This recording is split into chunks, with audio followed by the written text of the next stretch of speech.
Guys, sa mga hindi pa po nakakaalam kung paano po lagyan ng lock ang mga apps po na naka-install sa inyong cellphone para po kapag hiniram or nawala ang inyong cellphone ay hindi po basta-basta mabubuksan ang mga apps na ito kung ito po ay nakalock.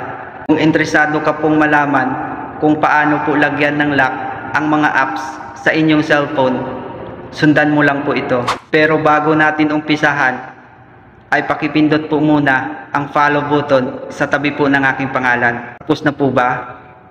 Simulan na po natin. Mag-open lang po tayo guys ng settings po ng ating cellphone. Tapos po kapag nasa settings na po kayo, ay scroll down nyo lang po ito.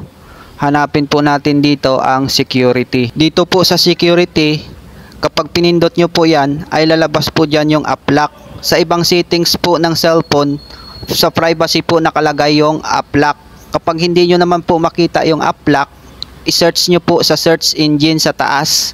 Ang app lock po kasi, yun po ang magbibigay ng lock or password sa ating mga apps na gusto po nating lagyan. Sa settings po kasi ng cellphone ko, ang app lock po ay nakalagay sa security. Kaya pindutin po natin ang security. Dito naman po tayo sa security, ay mag-scroll down lang po tayo. Hanapin po natin dito ang app lock. Kung nahanap nyo na po ang app lock, ay pindutin lang po natin ito. Dito po ay gumawa lang po kayo ng password or screen lock para ma-open po natin ang mga apps na gusto po natin lagyan ng lock or password. Pag nakagawa na po kayo, ay enter nyo lang po.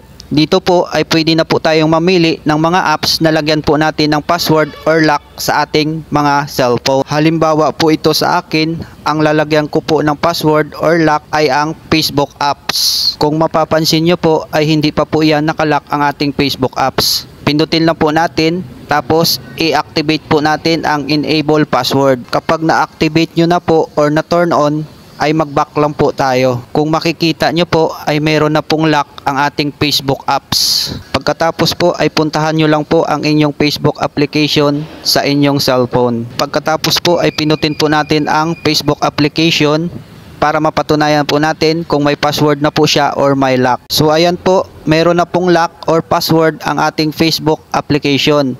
Bago po natin yan ma-open ay enter po natin ang password. Maganda po na may lock po ang ating mga apps para secured po ang ating mga application na naka-install po sa ating cellphone once po na may nanghiram or nawala po ang inyong Android phone. Kung gusto nyo naman po natanggalin ang mga nakalock na mga application sa inyong cellphone, ay punta lang po kayo ulit sa settings ng inyong Android phone. Kapag nasa settings na po kayo, hanapin nyo lang po ang security at pindutin. Pagkatapos po ay mag-scroll down lang po kayo, hanapin nyo po ulit ang app lock. Pindutin lang po natin ang app lock.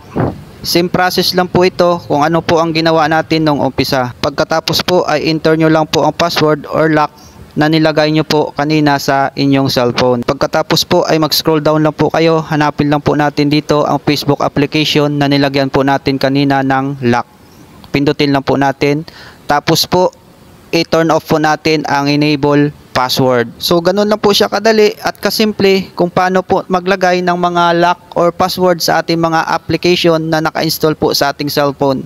So kung may natutunan po kayo, ay paki-share po ang video at paki-follow po ako para in the next video po ay updated kayo.